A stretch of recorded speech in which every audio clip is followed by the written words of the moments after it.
Beloved friends, this is your host, Vicar John Evans. I'm joined by my beloved wife, Samantha. Hello. And Oh, tonight we continue our journey through Advent. The Latin word Advent, or Adventus, means the arrival or the coming. It is the time of preparation for Christmas, in which we celebrate, of course, the birth of Jesus Christ.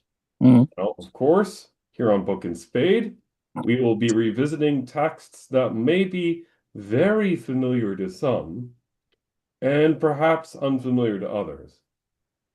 It is, of course, my heartfelt belief that these texts are indeed the inspired Word of God, inerrant. At the same time, we have people from different backgrounds, different worldviews, all of whom have a honorable place here at our spiritual round table of dialogue, for sure. We're joined, of course, by my good friends. Usually I would go through lengthier introductions, but as I promised my wife, she would go to bed before midnight this evening. We'll simply do a quick roll call. We're joined, of course, by my good friend Matt, helping me on the tech, my brother in arms, my great fellow brother and traveler, Chris, with my hey. great friend Mary, a heart of wisdom, a heart of peace. We're joined, of course, by Abby, Yep, I'm here. my good friend and fellow warrior, and by Josephine, my blessed and beloved neighbor, and joined by my great mentor, Hi, John. Brandon, as well. Hey, John. How are you? Oh, Congrats. it's awesome hearing your voice, man. You're gonna love tonight, man. It never gets juicier than when we do with the Magi. So Oh, all yeah. good stuff. Fantastic. Amen. All right. So we're gonna hop immediately into the heart of the text. We're opening up to the Gospel according to Matthew, the second chapter. So Matthew 2. We'll start with Matthew 2, verse 1. Now, we're not going to get very far from verse 1, as you know, because this is the Crazy John Evans Bible study, and that's how that usually works. All right, Sam, take us away as we celebrate this Adventus, the arrival of our Lord, for sure. Matthew chapter 2. Now, after Jesus was born in Bethlehem of Judea in the days of Herod the king, behold, wise men from the east came to Jerusalem, saying, where is he who has been born King of the Jews? For we have seen his star in the east and have come to worship him. What? Okay, already things that jump out to us about timeline. Oh, that one quick. That one quick. Merry Mhm. Christmas, everyone. Time. What do we already glimpse from this one verse wonder of a setup here? Well, Jesus Eh, was already born when the Magi came looking for him. Right. So Yeah. you're pointing out what's brilliantly established here, Chris, right? That by the birth of Christ, now we're not given a time period as of yet. I think we're going to get a clue later. Sometime after the birth of Christ, could be a year, could be 2 years, could be 6 months. We don't know yet, right? I think we are going to find out. Uh, these travelers from the east, the text literally will say magi, right? Wise men in a lot of translations. They arrive where? Where do they go when they ask this question? Jerusalem. Yeah, we go, right? Jerusalem. So, of course, Jerusalem. What do we know about Jerusalem historically and biblically?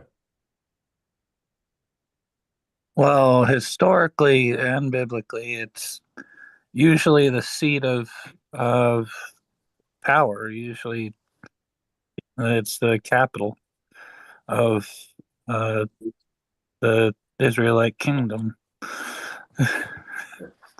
So if you were looking for the monarchy, if you're looking for the king, where would you usually go? To the Jerusalem. capital, to Jerusalem. Yeah. Very good. Very good.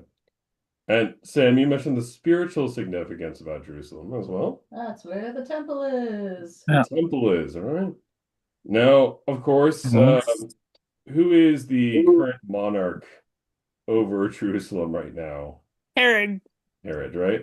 And Herod, is he of the royal line of King David? No, I'm No, assuming. he's not. Right, he's He's not. he's a puppet king. He's a Kind of. puppet, very good, right? Yeah. He's a puppet of the who? The Romans. The Romans. And then his ethnic background. Does anyone remember? We covered this sometimes in his Bible study. He's not Israeli per se. He's of a tribe that's north of Israel, traditional enemy actually of Israel. Oh, a Sumerian? Not quite Sumerian, but almost. He's descendants of the people of Esau, so he's Edomian. He's of Edom.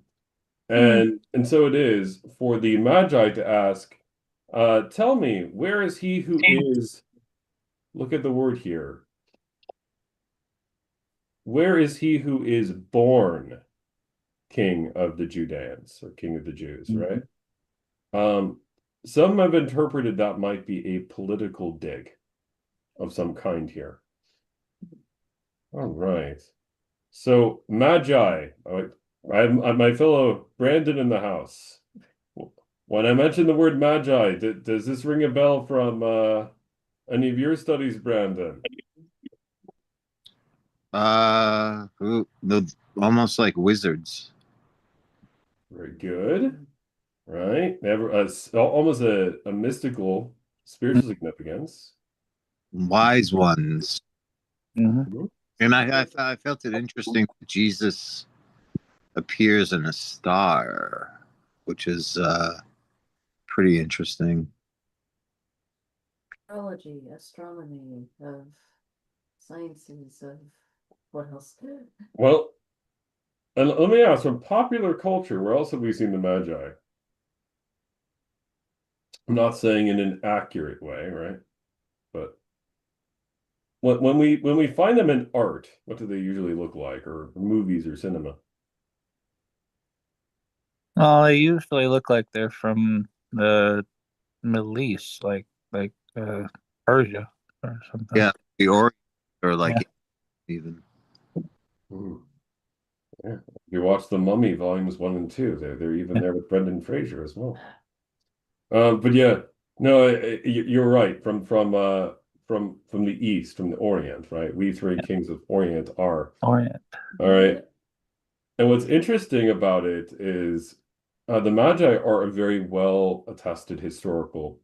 You're right, Brandon, almost a wizardish political class.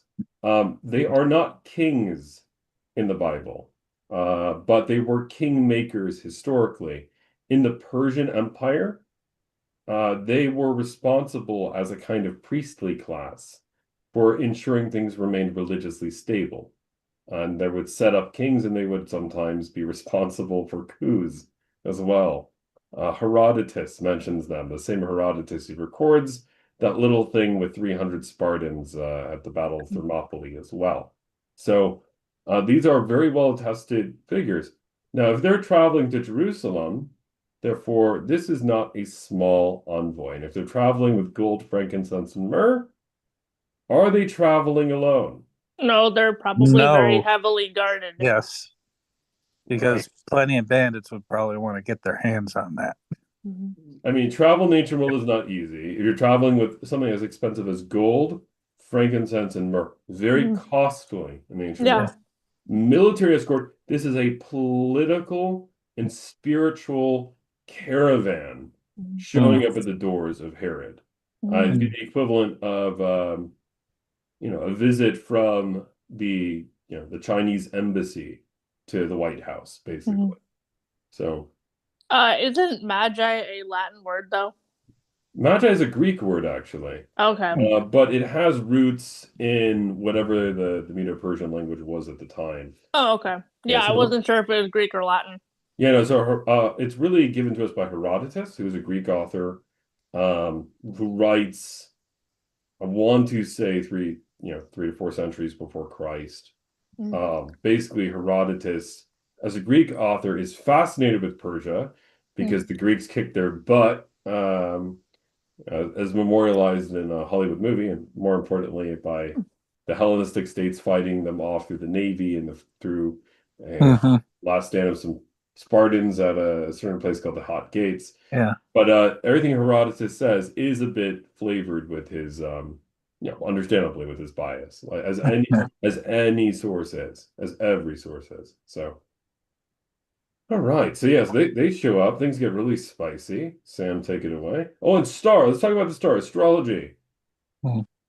Why are they following a bloody star, guys?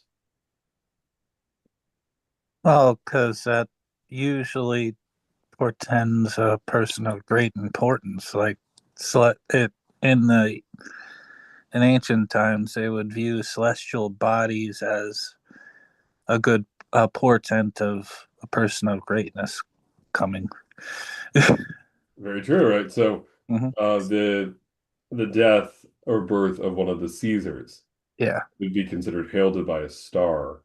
The Babylonians, for example, were incredibly into examining star charts to see how things would go. Popes, even popes, medieval popes, had their own personal astrologers. Hmm. Interesting. So in the ancient world, right, were the stars simply rocks? No, they were kind of they were important to people back then. They were important to predicting events and and other stuff. Oh, yeah, Yeah. but and you're on the money there. They had an influence, right? But they Yeah. also were deemed far more than simply inanimate. And and Biblically, do you remember what the yeah, stars there were? was Yeah. spiritual symbolism to them. Yeah. Yeah, the stars are basically referred to as angels, Yes. or as Elohim, the members of the heavenly host, throughout the pages of the Hebrew Bible, right? And of course the Christian New Testament.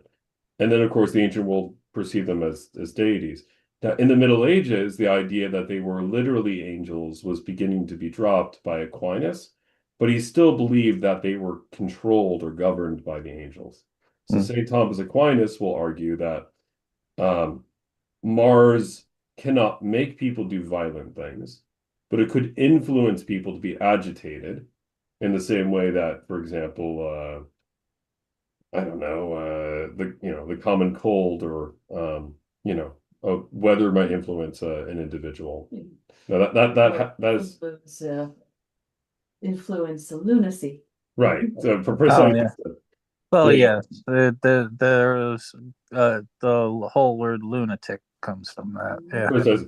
Now the Christian and Jewish argument about the movement of the stars or the heavenly bodies um, was different from the Yeah. pagan in the sense that the pagan worldview, and there are many pagan worldviews. It's hard to give a pagan worldview, right?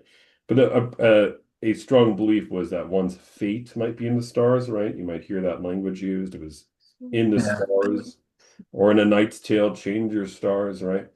Uh, Or infamously, beware the Ides of March. the way that's a march, right?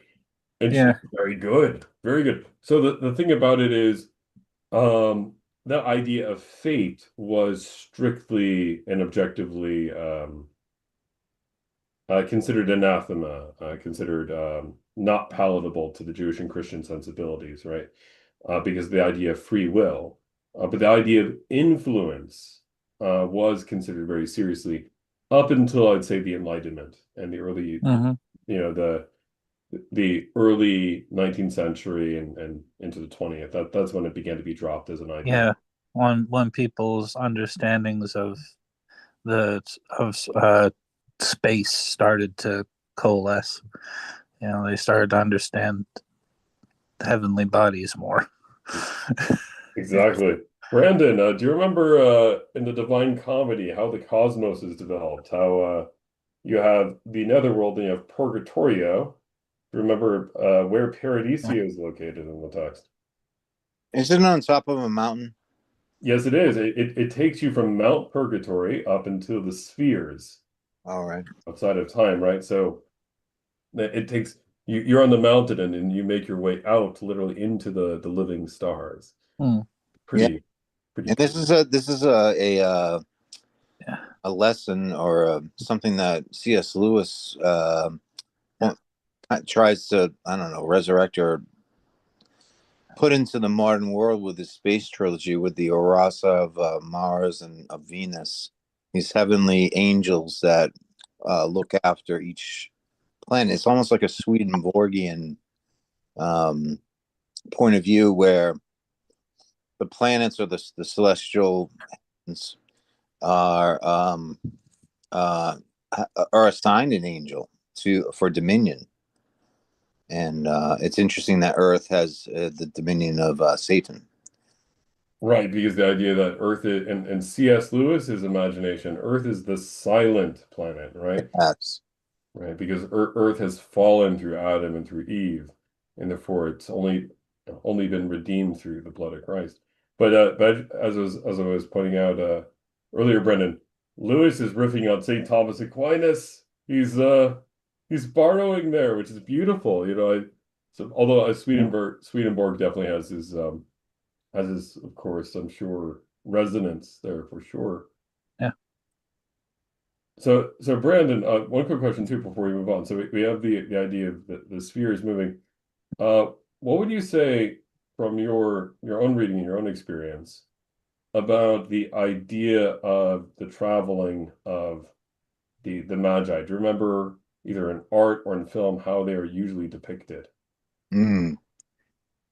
Well, they're usually depicted as almost elites, as I think we pointed out before. As you said, like maybe counsel to making, as you said, making kings as great ones, or magi, the plural of magus, which is a Greek word, as you pointed out. They're usually dressed in garments. They're usually fairly wealthy, but even they foresaw the coming of the Christ.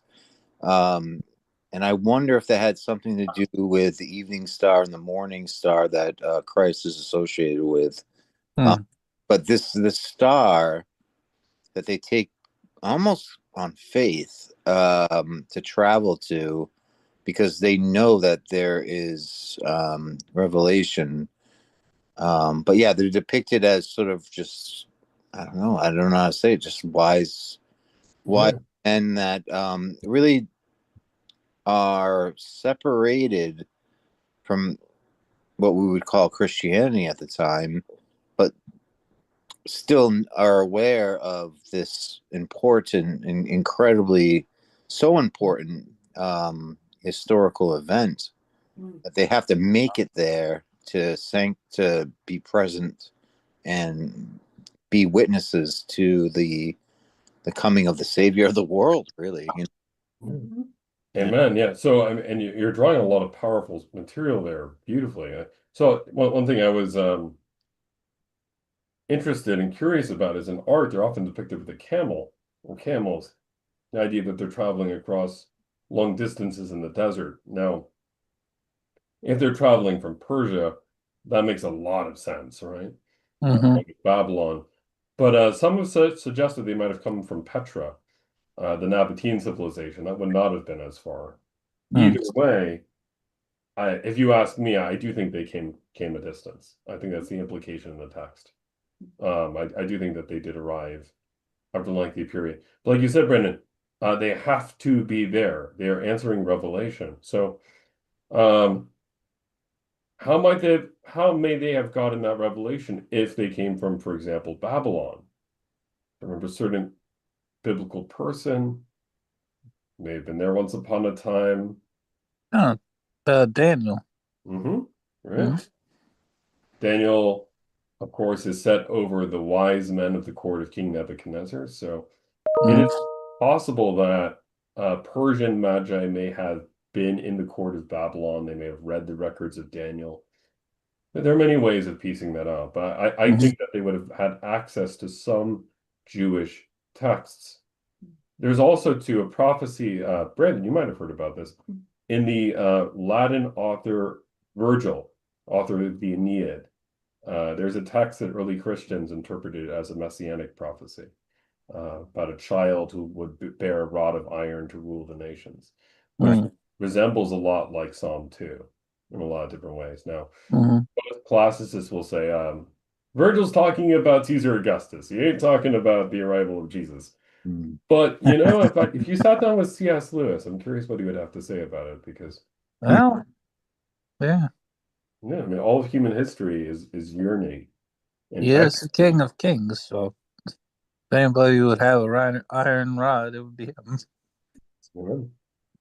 Amen. All right. So we'll press on to verse 2. Sorry about all that, but I'm always Yeah. excited to set it up. Three. Verse 3. All right, Sam. There we go. Some progress here. Your mom says no. All right. Um, Verse 3. When Herod the king heard this, he was troubled, and all Jerusalem with him. Okay, there's an embassy from another country. They're coming with a military escort into our capital. Yeah, And there's no quiet thing. they are saying that there is a seditious king who's about to be born, who is another claimant to the throne, right? Mhm. All right, let's see how this goes. And when he had gathered all the chief priests and scribes of the people together, he inquired of them where the Christ was to be born. So they said to him, In Bethlehem of Judea, for thus it is written by the prophet. Huh. But you, Bethlehem, in the land of Judah, are not the least among the rulers of Judah, for out of you shall come a ruler who will shepherd my people Israel. Okay, let's stop there because I'm crazy. Bethlehem. Okay. Who was born in Bethlehem in our Hebrew Bible?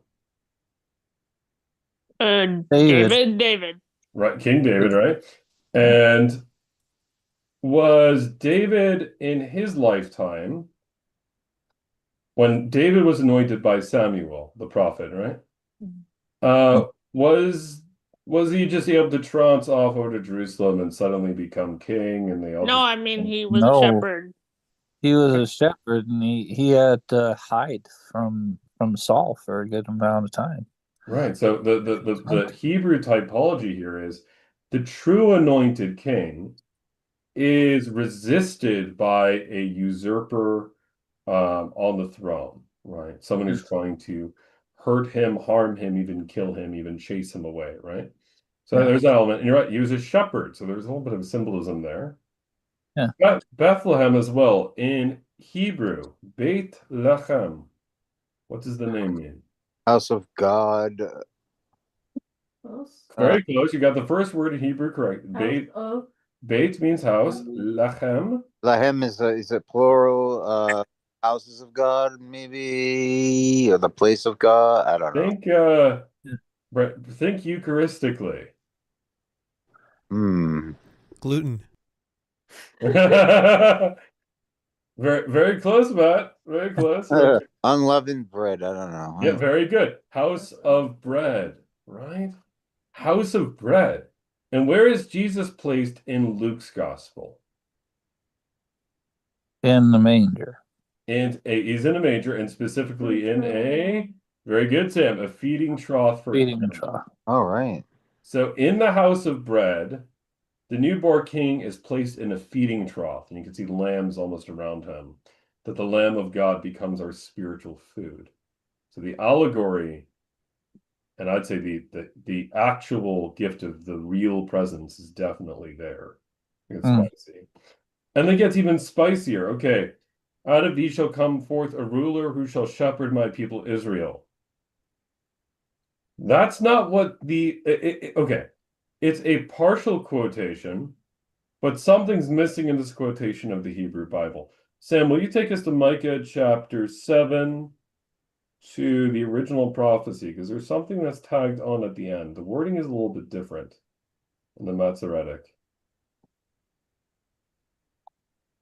I'm going to open up to the Bethlehem passage. Verse You can start from the top. chapter 7? Yeah. Okay. I come, daughter of troops. Micah? Yeah, Micah 5. You said 7. Oh, sorry. Is it 7 or 5? Assuming it's 5. Okay. Let's see.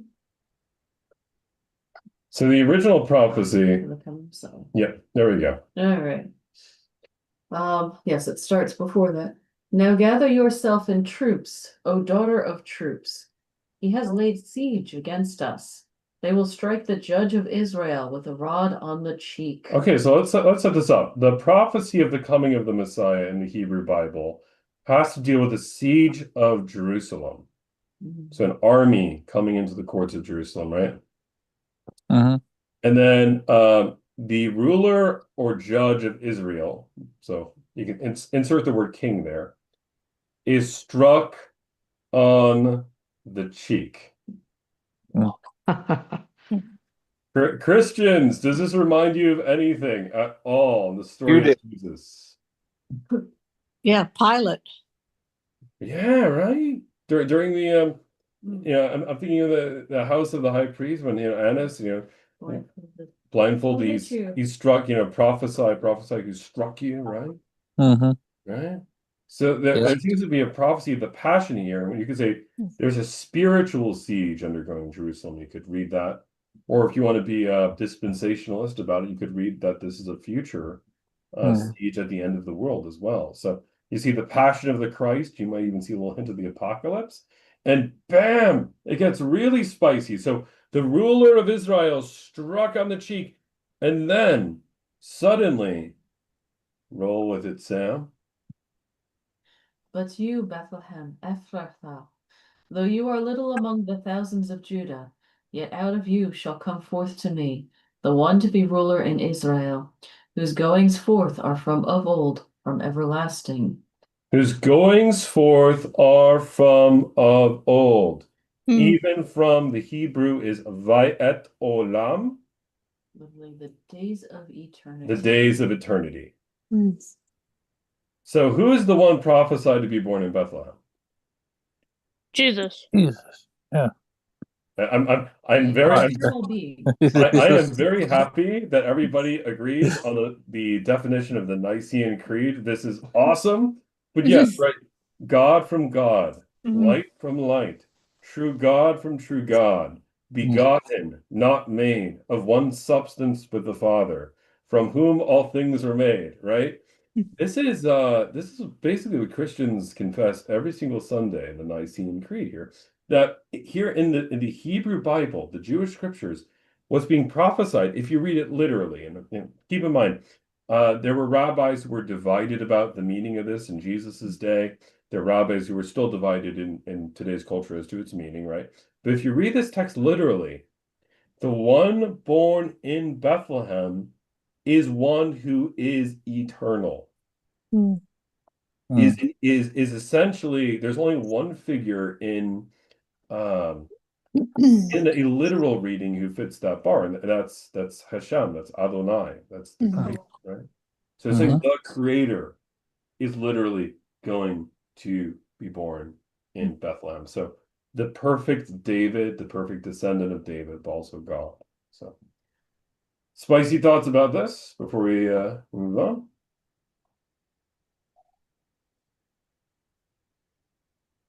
Cool. All right, Sam, take it away. Back to Matthew. Because I'd love to go through Micah all night long, but I'm never going to go. Then Herod, when he had secretly called the wise men, determined from them what time the star appeared. And he sent them to Bethlehem and said, Go and search carefully for the young child, and when you have found him, bring back word to me that I may come and worship him also. So, when we hear this, we have a sinister pit in our gut because we know what's gonna happen, right? I want to let you know that the original audience of this text would have had the exact same feeling. Everybody knew by the time the Gospel of Matthew was written. I date Matthew very early into the 50s AD, but even if you dated it later, Herod would have been dead at that point. Herod was known for brutally murdering in ingenious ways, even members of his own family. So Herod's track record is not all that great. So for him to say, "Oh, just tell me where this child is, that I may go to and worship him," right? Yeah. So the Greek there is proskuneo, which once again, it could mean honor, but given what we learned in Micah, It sounds like Herod knows what this prophecy means, and he don't care. He really don't care. Yeah, he does. He doesn't want it to happen. He Oh, yeah. wants to remain king of Israel. Yeah.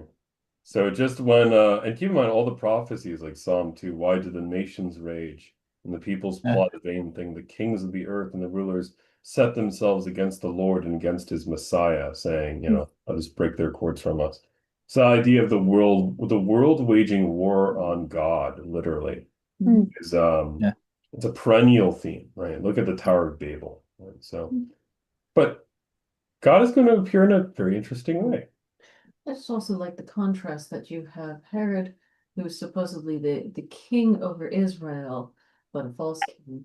And you have the wise men who are Gentiles, according to the religion, who are the ones that are coming to worship the king. Right. So these are Yeah. non-Jewish individuals. Hmm. They're getting the memo. They're getting the memo who the JC is, right? They don't even know his full name yet. The king of Israel here, But in that you have the first sign of the fulfillment of the Abrahamic covenant. very good, the Abrahamic covenant. Sam, roll for it. And the Abrahamic covenant is Should be a blessing to all nations. so God says Abraham will be a blessing to all nations, and in your seed, singular seed, all the nations of the world will be blessed. All right, so the idea is all nations means, the Irish, up the rock. Yeah, the Italians. Yeah, the Italians on Diamo. You got the Czechs, you got the Poles, you got all the African nations, you got all the Latin American nations, you got All the itty bitty babies. you got all all of of us them. non-blood Israelites grafted into In his hands. got the The whole whole world. in In his his hands. hands, Got got the the whole whole world. world. In In his his hands, hands, he's he got the got the whole whole world world in in his his hands. hands. Okay. I love you all. Only here we can have an impromptu Zoom sing along. These things just happen. Yep. Well, and by the way, okay, so let's play this little game, shall we? Let me propose to you an idea. The year is about 4 BC to 1 BC. If you want to make it year 0, you can make it year 0, all right? The dominant religion on the planet Earth in the Greco-Roman world is what? Paganism or Polytheism. polytheism. It's polytheism. Mostly the Roman pantheon, probably. Very good, right? So you have the Roman pantheon, you have polytheism generally, but the Roman pantheon is the biggest. Yeah. And even if you worship a different local deity, which is more likely, right? Who is the one deity around the planet Earth who you will probably burn incense to? So Jupiter or whatever, Not quite. Zeus. Not quite. Yeah, Jupiter. But whoever the Roman version of Zeus is, like they. Exactly, but Yeah. even if you had your own equivalent of the head of your pantheon, there is a man who you will be burning incense to regularly. Yeah. Very good, Sam. You said hello. Caesar. Caesar, Caesar. right? Oh, Right. Yeah, okay. they did. So They A did man. think Got it. that Okay. he did think himself a god at that point. precisely right. Well, the idea is people think that one worships his divine genius. So the idea is even if he is not deified yet, the son of him have to do that after he's dead. But like this is just. I mean, is this like all of the Roman Empire or emperors, or just Caesar was considered a deity? So let's go down to this time period. Okay, so we're at the time of Caesar Augustus. Mm-hmm. Augustus is the adopted son and nephew of Julius Caesar. Very good, Julius Caesar, Mr. Salad dressing himself. Okay, Yeah. so Famous for the Pax Romana. Right. So Julius Yeah. Caesar dies. Remember, how does Julius Caesar die? Isn't he He gets poisoned? betrayed. He gets stabbed. They're Yeah. stabbed. Murdered by his Stabby. staff. Et tu Brutus, Yeah. then falls Caesar, right? Yeah. So basically, right, after Julius Caesar dies, a comet appears in the sky. Hmm. A literal comet appears in the sky, and Caesar Augustus, then under the name Octavian, he's not yet emperor, he petitions the Roman Senate to vote into law that Julius Caesar has become a god. Hmm. Right? From that point onward, the precedent has been set that after the death of a imperator, the Roman Senate could elect that individual post-mortem as a divinized individual, right? And this is not uncommon, in Greco-Roman mythology. What ends up happening, however, is by the time the early Christian movement appears on the scene throughout the first century, into the second century, into the third century, some Roman emperors have become so crazy that in their own lifetimes they demand divine prerogatives, right? Yeah. So the irony is you still would burn incense to the divine genius. Isn't that what Caligula did? Yeah, very Yep. good. Yeah. Very good. That Yeah. was like he was the It- crazy emperor. I mean, I Well, don't know that much about Roman about Nero was the worst. yeah. Mhm. Nero was the absolute I worst. mean, and then Diocletian was horrible too. And I mean, I could go down Domitian Yeah. in his own Yeah. lifetime was Exactly. responsible for very, very funny stuff going on in Rome. But the thing about it is this. What is the likelihood that the religion of a country that is smaller than New Jersey Mhm. and their local god that is restricted to, enclaves throughout the empire, like wealthy areas like Alexandria and Rome? Well, what's the likelihood that the religion of a people of a country smaller than New Jersey would become the dominant religious force, not just 300 years later, But 2,000 years later. If I was betting Yes. on that, I would be considered crazy. It's Well, not. what's interesting to me is that worldwide, like, Judaism doesn't even top like the five, like, I mean, it's not even number three. It's like much smaller, uh, even though Christianity kind of came out of Judaism or, split off. Yeah, isn't that interesting, right? That even today, the number of Jewish individuals, ethnically speaking, right, it's still a Yeah. very small percentage of the world's population. Well, I mean, even practicing like is a small percentage compared to like Christian and Islam. Oh no, it's an even tinier number. Mm. The number of Orthodox and Hasidic Jews are very small. The Reformed community is a phenomena like mainline Protestantism, where attendance has been shrinking and shrinking and shrinking. So the thing about it is just pure demographics. You wouldn't expect the God of Abraham, Isaac, and of Jacob to literally claim the minds and hearts of millions and now ultimately nearly, what, A billion, close to Mhm. billions of people. Yeah, Yes. and I mean billions throughout time and space. So Yeah. the thing about it is, I mean, I believe that's because he actually showed up. I mean, that's my explanation. I would also argue that it's interesting that the God of Abraham throughout the Hebrew Bible prophesies that this is going to happen, believe it or not, that somehow he is going to show up and the non-Jewish nations, the Gentiles, us, would be grafted into that family at one point. Yeah. I think that's interesting because most other deities in the ancient world were Yeah. considered. Mom, Yes. are you awake? Yes. Can I ask? Josephine, we can Josephine, hear you. we hear you. Answer. No, never mind. We hear you, Josephine. Okay. I'll turn off. Oh. Much love, Josephine. Much love, our friend. All right, I'll take that my sign to move on from this point. But yeah, basically, the point I'm trying to hammer home here is most deities in the ancient world were localized. Hmm. Or they would be considered expansionists through a empire. What's weird, and I mean this in a prophetic, beautiful sense, right?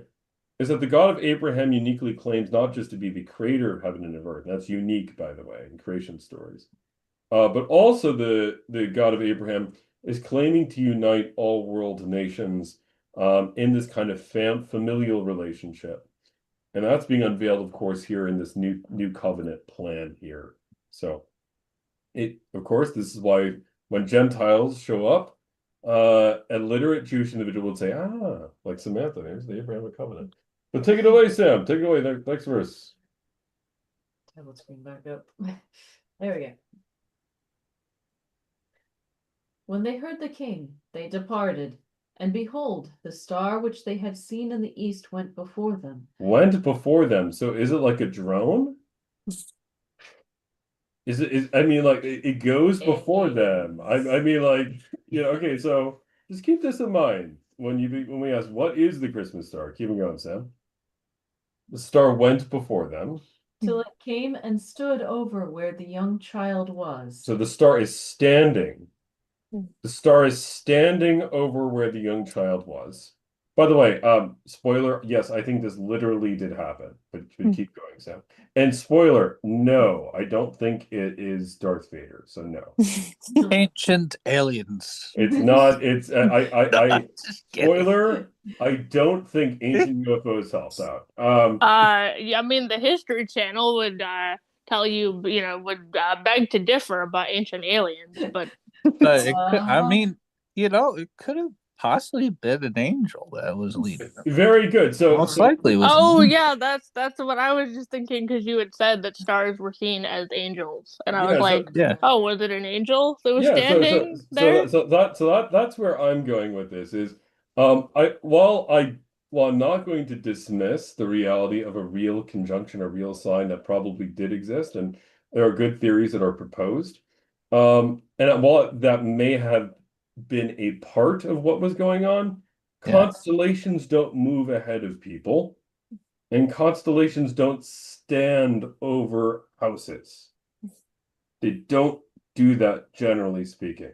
Now we can symbolize this, but it seems to me in a culture that believes in angels, and hey, I do. I've come across weird things in my time. That seems to be the implication that this luminous thing is actually guiding them. But who knows?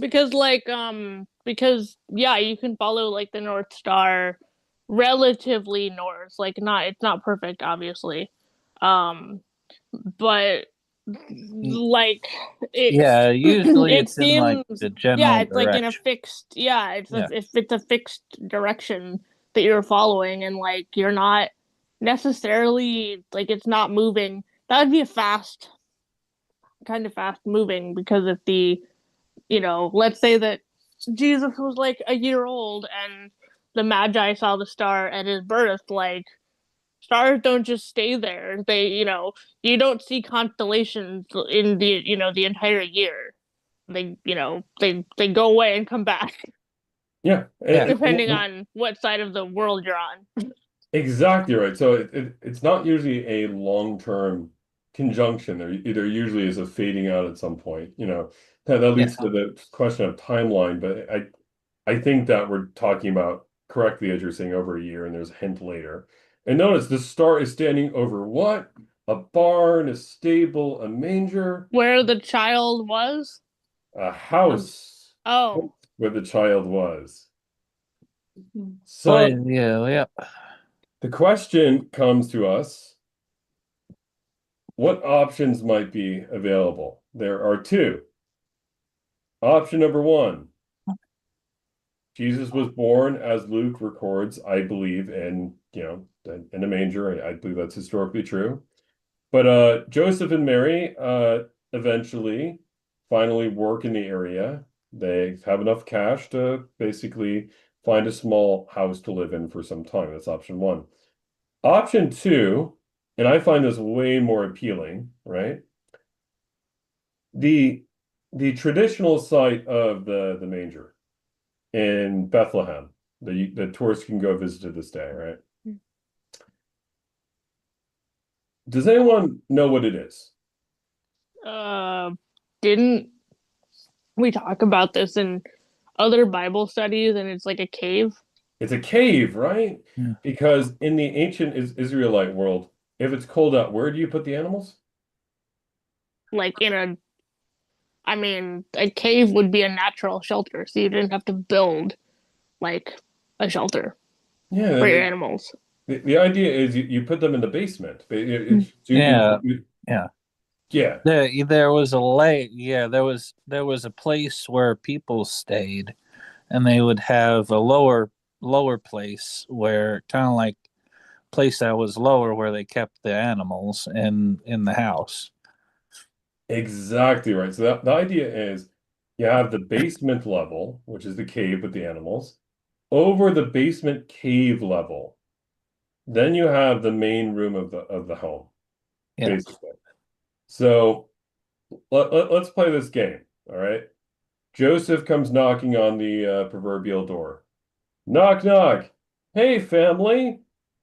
Because the Bible, the Gospel of Luke, which we'll go over probably next week, Luke never says that it's a tavern or it's an inn. It says there is no room for them in the guest room, literally in the Greek, right? I mean, Okay. I'm not here to dismiss the beautiful traditions about a tavern or inn. That's beautiful, it's wonderful, but that's just not what the Greek says. And um, that really wasn't controversial up until some later translations of the text, right? Yeah, I think I might have told you, but I played the tavern keeper who was, told Mary and Joseph that there was no room at the inn. My name in the script was Salome, interestingly. Well, and now actually we think of Salome as, the Herod Antipas's daughter by marriage, right? Who does the infamous dance. But that's actually a very common name in the ancient world of in the Semitic world. It's a beautiful depiction. Right, Yeah, so I just uh yeah, so I had to give the unfortunate news that there was no room at the inn. God, For how for poor Mary and Joseph. I'm really sorry. Anyway. being the imminent father of a child on the way and trying to look for housing right now in Penn and Okay. certain anonymous authorities who have given some trouble over that. I very felt like no room at the inn, no room at the inn. But anyway, we'll keep that one keep that Oh, one reasonably ambiguous. I'm sure Saint Joseph is looking out for Oh, you. no. Definitely. St. Joseph has definitely bailed me out heavily. We'll just Yeah. driving to Bethlehem. No. Well, So you could. Is there a Bethlehem, Pennsylvania? Yes, oh there yes, is. there is. Right by a place called Hellerstown of all places. Oh, I- I know so. Oh, I know somebody. Well, I don't know She's there her, too. but I've been Facebook friends with her for years, and she is I think she's studying to be a pastor or is just a pastor, and she's in somewhere called Altoona, Hmm. I mean, Pennsylvania. I'd like to meet as many friends as I could out in that neck of the woods. So if they want to talk, I'm always down. Yeah, that's the only person I know, like Yeah. Facebook friend or otherwise in Pennsylvania. Yep. But yeah, so basically, to come up with the imaginary scene here, right? It's pretty reasonable to fill in the dots. Joseph arrives at the door, knock, knock. Hey, family! I'm so excited to come during this wonderful time. We're going to cover it next week. My wife's going into labor. My wife is heavily. Oh, it's Mary, the one who's given us so much, blankety blank trouble with this strange pregnancy. Come on, Joseph. If you want to stay, you have to stay with the animals. Yeah, you gotta stay on the lower level. You understand which shows that it was not necessarily the happiest familial Christmas that he's Yeah. stuck. I mean, uh, no, that's generally not where you would send your family members about to give birth. No. Generally speaking. So clearly that shows tension in Joseph's family about the role of Mary. and shows the loyalty of Joseph to stand by his wife, and frankly, a love for Mary to stand by his wife and this child, even though there must have been whispers, right? So he's there Yeah. he's there in the basement, and that's where Jesus essentially is born. Obviously, he would have probably remained in the house, probably upgraded from basement level. And this is presumably where the Magi would have appeared. Mhm. But find out how late that may have been based off what happens next. Sam, take it away. Verse 10. When they saw the star, they rejoiced with exceedingly great joy. And when they had come into the house, they saw the young child with Mary his mother, and fell down and worshipped him. And when they had opened, Which by the way is pretty wild. So here's the fulfillment of all the prophecies of the Hebrew Bible. yeah, Let that sink in. Yeah. The image of the Madonna and child here is the perennial image. And yes, it did not look like a cathedral. It smelled like any place where a toddler or a baby has been. And this is where complete diaper. well, and this is how God meets us, right? In our messiness, in my messiness, right? So we keep going. So. And when they had opened their treasures, they presented gifts to him, gold, frankincense, and myrrh. So how do we know that? Okay, well, here's the dirty question. Okay, how many gifts are there? 3. 3. How many magi have been described? There's 3. Well, we don't know. Wait, we don't know. Yeah, correct, right? So Yeah. it's Like, unlikely. is that? Oh, that's why they say it's 3. Yeah, exactly, right. So this does, by the way, I'm not here to stomp on traditions. There's beautiful names of Balthazar, Melchior, and Caspar, Melchior, and Balthazar, right? I'm not here to knock on this tradition. In fact, I will go on a limb and say in the middle of a political military escort, you could have an inner circle of 3. You could, right? So look at the 12 disciples. Anyone remember an inner circle of 3 that's always tag teaming with Jesus? Peter, Oh yeah. James. John, John's brother James James yeah, and and James Peter. Peter. John, Peter, right? James, and So, Peter. so, 3. so Yeah. I'm okay with there being an innermost circle of 3, and then tradition running with that. But we should not expect everybody in the Joseph family residence in Bethlehem to be visited by, hello, we are 3 random travelers out from the east. We've come to bring gifts from afar. This is a performance starring Ewan McGregor and, of course, none other than Liam Neeson himself. And as for the third guy, we kind of got Fassbender. Imagine a military escort showing up at your humble abode. I think I would be terrified. Yeah. It would be like, what? What do you Did I do want? something? Did I do something wrong? They do something wrong, and then of course, what do? They basically burst into the home. By the way, there's no evidence that they know Hebrew or Aramaic. So I mean, they probably did know Aramaic. Actually, that is the trade language of the East. I take that back. Yeah, there's like probably common tongue they probably use. Yeah. If they knew Yeah. the prophecy Right, too, then right. So, Yeah.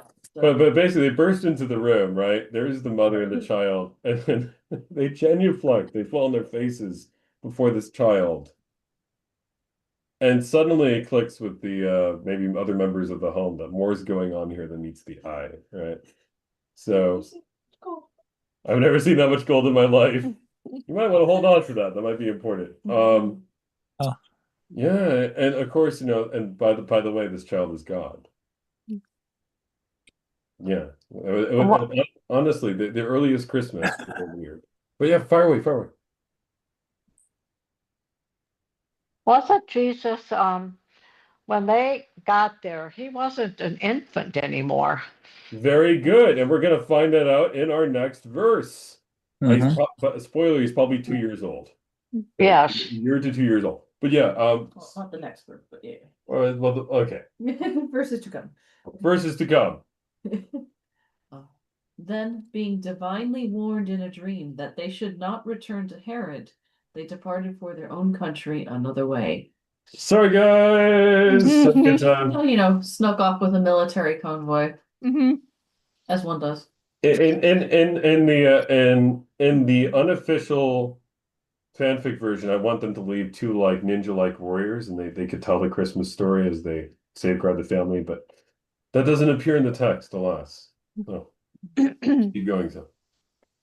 Now, when they had departed, behold, an angel of the Lord appeared to Joseph in a dream, saying, Arise, take the young child and his mother, flee to Egypt, and stay there until I bring you word, for Herod will seek the young child to destroy him.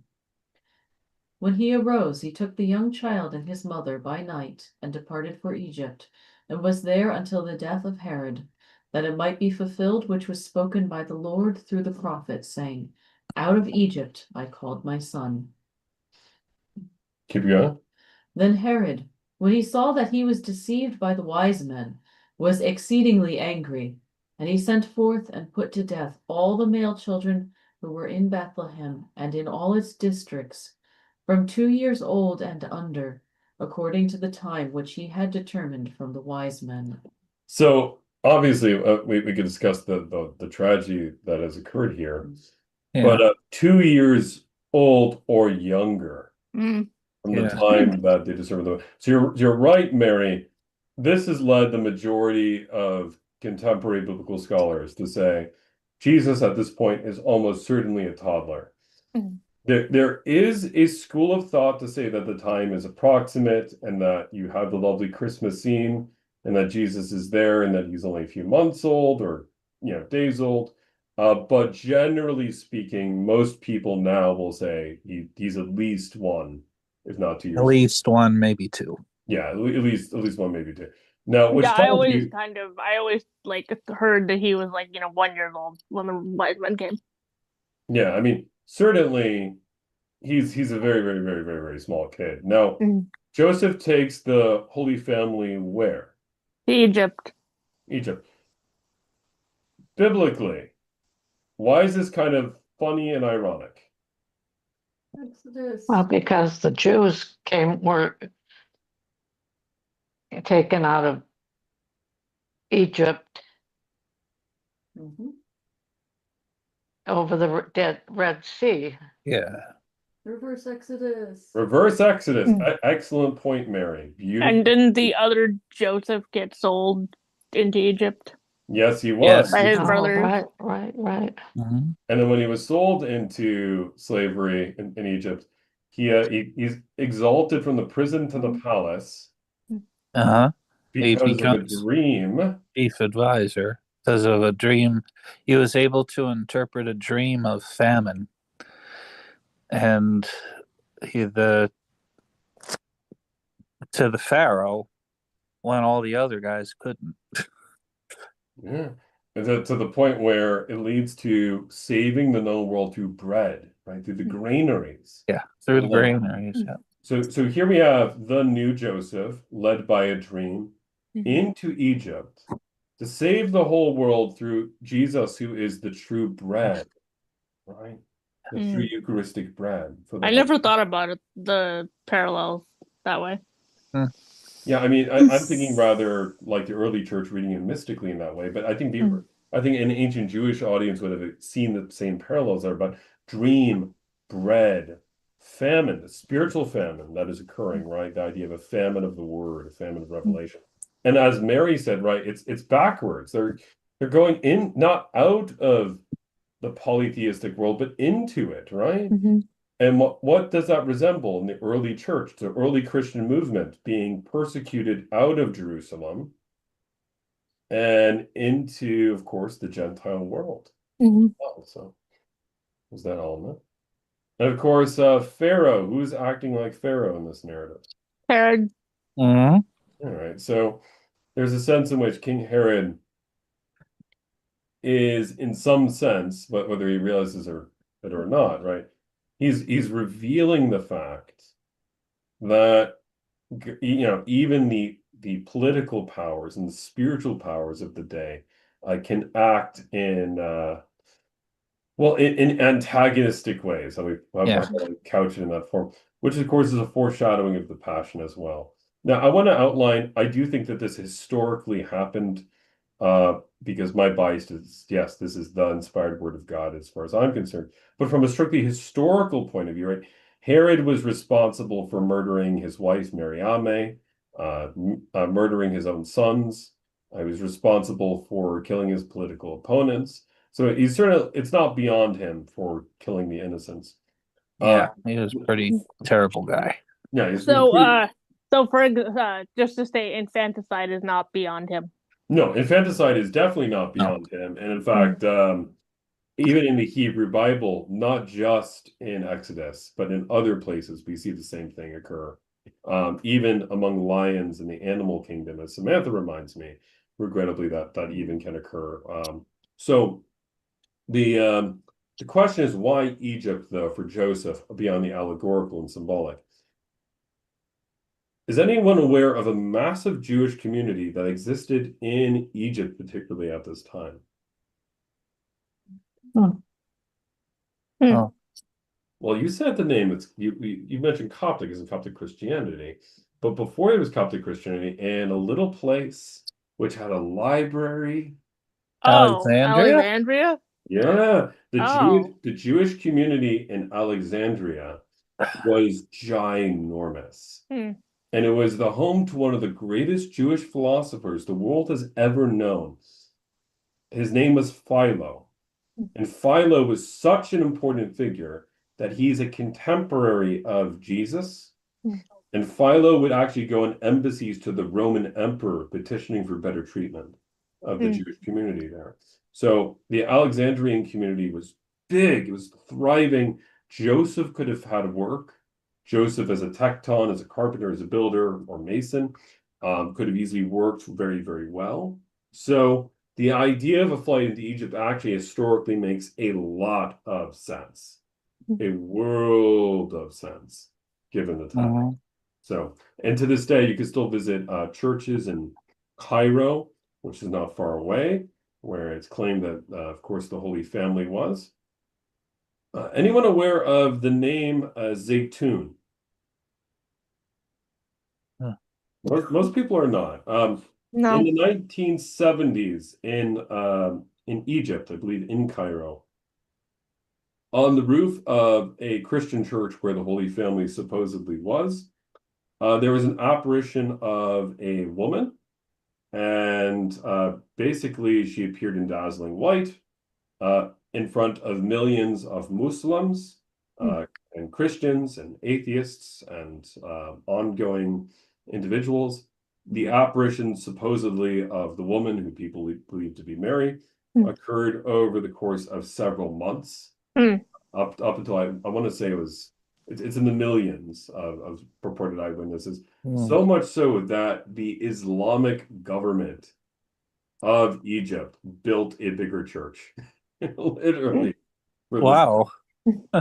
Muslim governments, spoiler by the way, are not really into building churches. Yeah, they're not into building churches. Yeah, No, they they're just not into promoting Christianity at all. no, no matter, I mean, even if we were to speak very highly of our sisters and brothers of Islam, just Islamic governments generally don't do that historically. So, Yeah. no matter And what, is a mosque a church? as a Christian church, yeah, for the Eastern Orthodox Coptic Church, yeah, Yep. yeah. And the reason why they did this is even they had to acknowledge something from their point of view supernatural had Yeah. occurred. So it's called Yeah, and it's not well. There's also I forget, but there was also an appearance of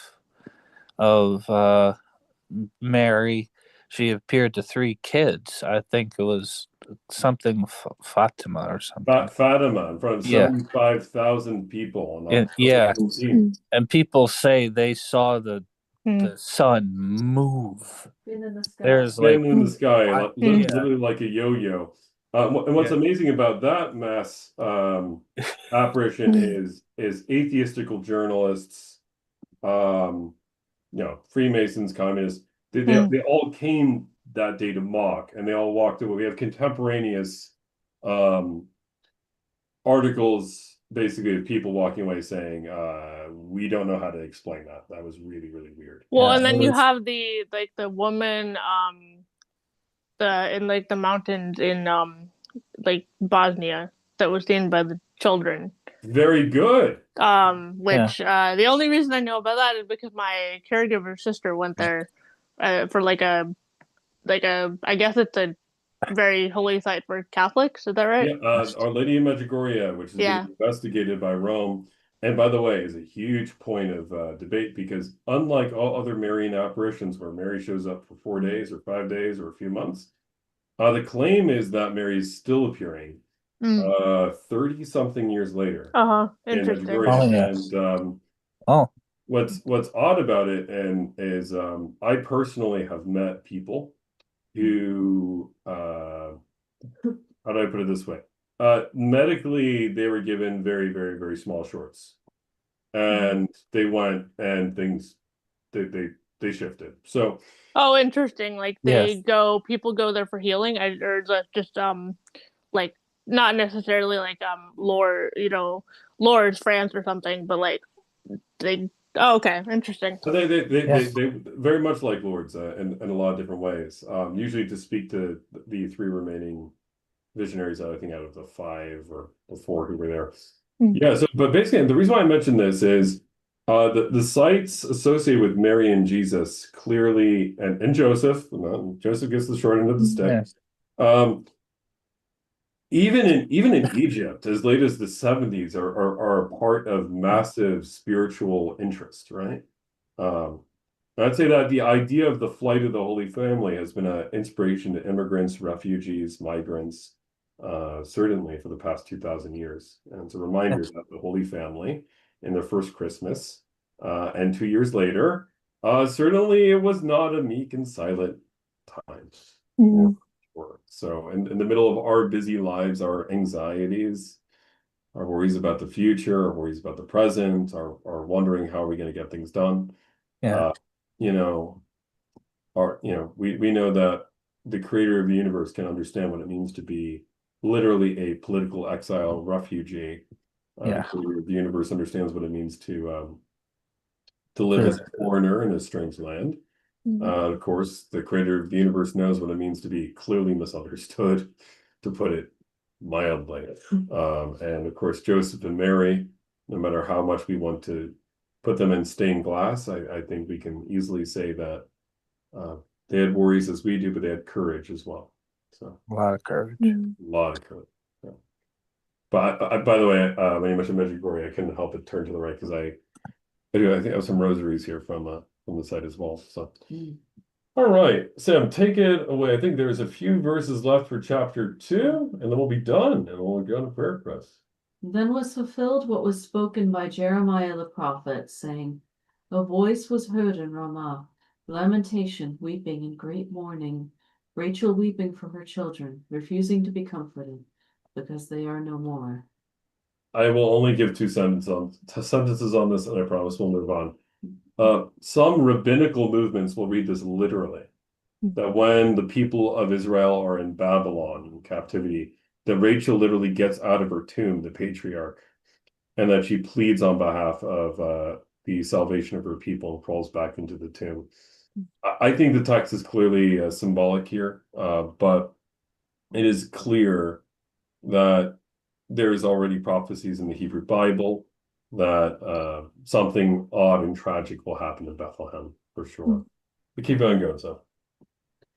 Now when Herod was dead, behold, an angel of the Lord appeared in a dream to Joseph in Egypt, saying, Arise, take the young child and his mother, and go to the land of Israel, for those who sought the young child's life are dead. Then he arose, took the young child and his mother, and came into the land of Israel. But when he heard that So the name here is Archelaus. How many of you have heard about Archelaus? No idea. Very good. Almost nobody has. Here's a nice game I'd like to play about why this is probably an eyewitness account, okay? By the year, let's say 90 AD, when skeptics want to push this gospel, how many people have heard about Archelaus in the Gentile world? No, nobody. No, nobody, okay? Let's wind the clock back to the year 70 when the temple was destroyed, okay? How many people knew about this minor acolyte king, Archelaus? Maybe let's be generous. Maybe a few hundred might have remembered, but not really. Okay. Okay, right. Let's push it back to the time of the crucifixion, 30 AD. How many people know about Archelaus? Vaguely, they remember that guy. It's kind of like remembering Al Gore a little bit, right? Kind of remember Al Gore. Still sort of does things, but not really on the Man, bear, first page, pig. right? Oh, sorry. That was a quote from South Park. Yeah, It's Man, man, bear, bear, pig. pig, guys. We gotta prepare for man, bear, pig. Man, bear, pig. I told you he's real. Okay. Let's wind the clock back up to, I don't know, 5, 6 AD, 7 AD, right? When Jesus is a bit older. How many people are aware of Archelaus? A lot of people locally, right? So what this tells me is this is a very specific reference to a brutal man who was so brutal. He crucified his own people on Passover. He canceled Passover, right? So that the Roman Empire had to forcibly remove him from kingship. Wow. So, and by the way, as the Holy Family is making their way back, if they're passing through Jerusalem to get to Bethlehem, to Nazareth, right? They're seeing crucified individual after crucified individual after crucified individual along the way. This is, by the way, this is fictionally portrayed in the movie Greatest Story Ever Told with Max von Sydow. I don't know if it went down precisely that way, but even skeptical scholars have to admit, if they're traveling during the reign of Archelaus, and it's around the time of Passover, they would have either heard about the massacre or would have been passing through basically a man-made forest, unfortunately. So, I have to say, I watched, and this was very strange last night on TV. I mean, this was the Kevin Costner had the Christmas Story, like the real Christmas Story, walking. I mean, it was enacted, but there was this point where Mary and Joseph are walking through this like meadow, and there's all these crucifixes up there. These men are hanging. They just nailed them alive on the crosses.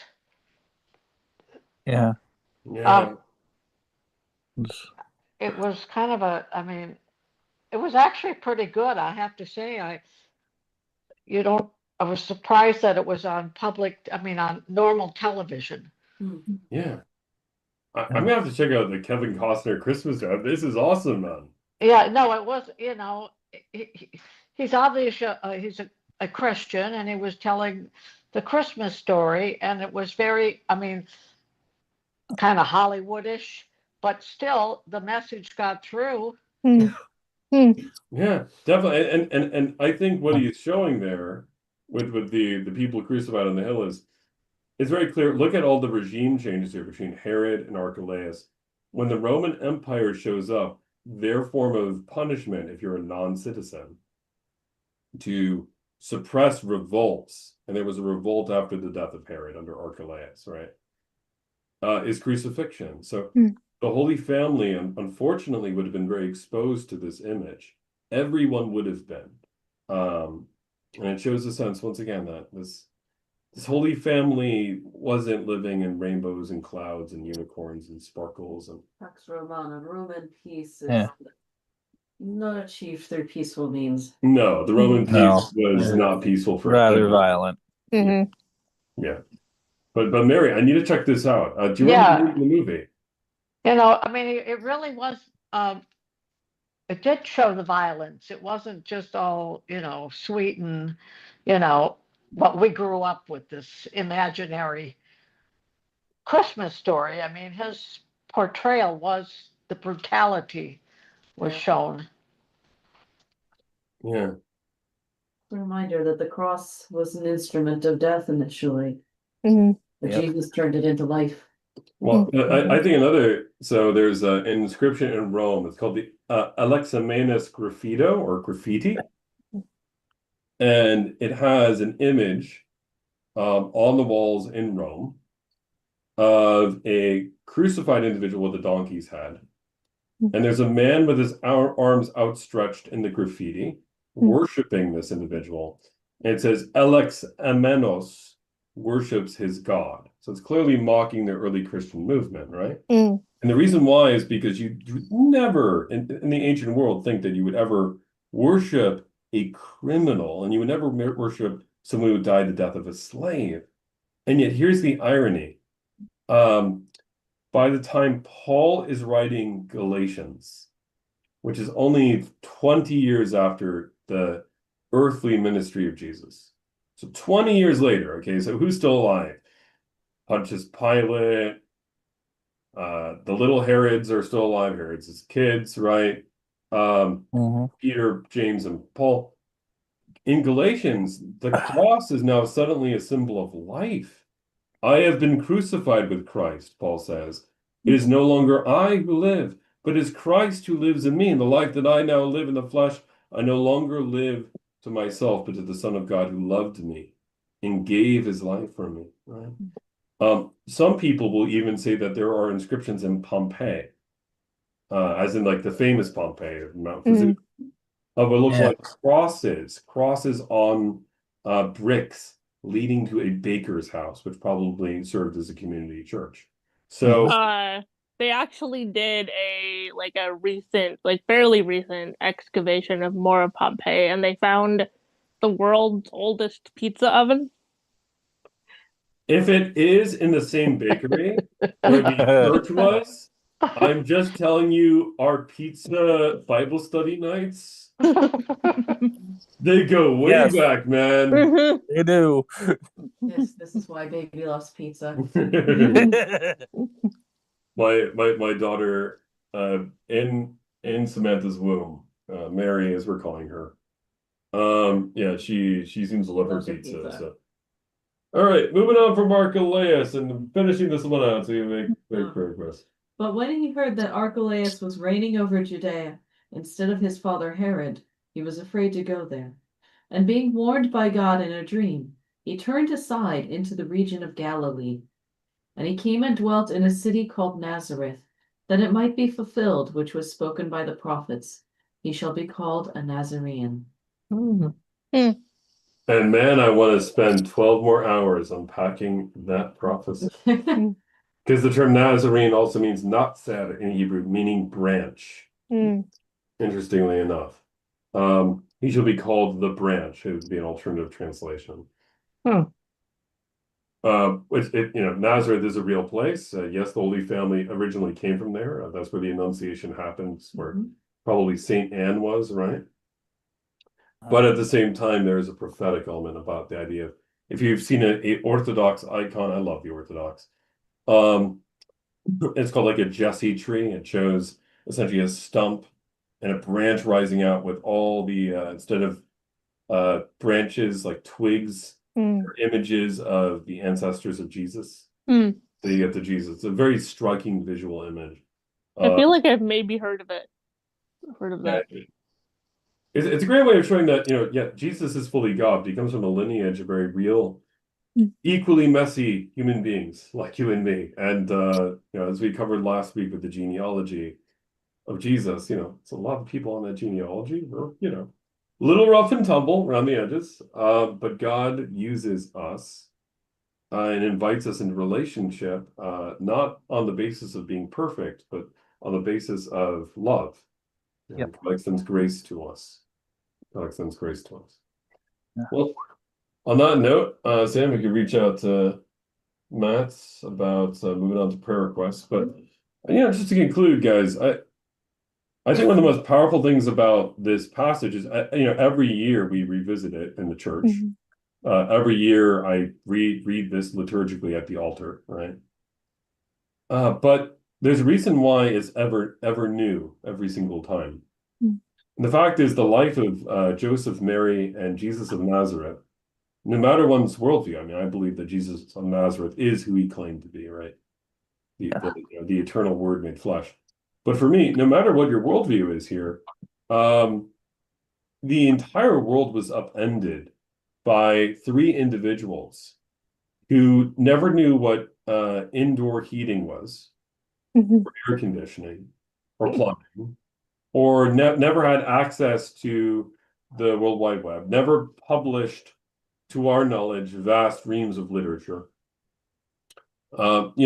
Were essentially political exiles. Mhm. I think they lost a lot of social status and privilege that they had in putting their trust in this Jesus and for love of each other. And yet they changed the world as we know it. And just when we think that our lives are too small or too insignificant, according to what the world tells us, that's not how God sees things. That is Yeah. definitely not how God sees things. God enlisted the least likely people of the world to be the parents of, according to the biblical narrative, the creator of the universe. Hmm. So, I look at the Magi, I look at Herod, and I look at the shepherds who will meet next week, and I say to myself, well, if God could work with those unusual stories and those unusual individuals, he can work with us too. So, all right. I don't know if I got the memo, but I got a thumbs up from him. All right. Excellent. So now we can take prayer requests thoroughly under anonymity. I promise this is not where I break out in expletives over my lovely bureaucracy and hierarchy. And I mean, to be fair, like if you did, like it would be okay, you know. oh, I think that they would get it. I love my new bishop. He's a wonderful gentleman.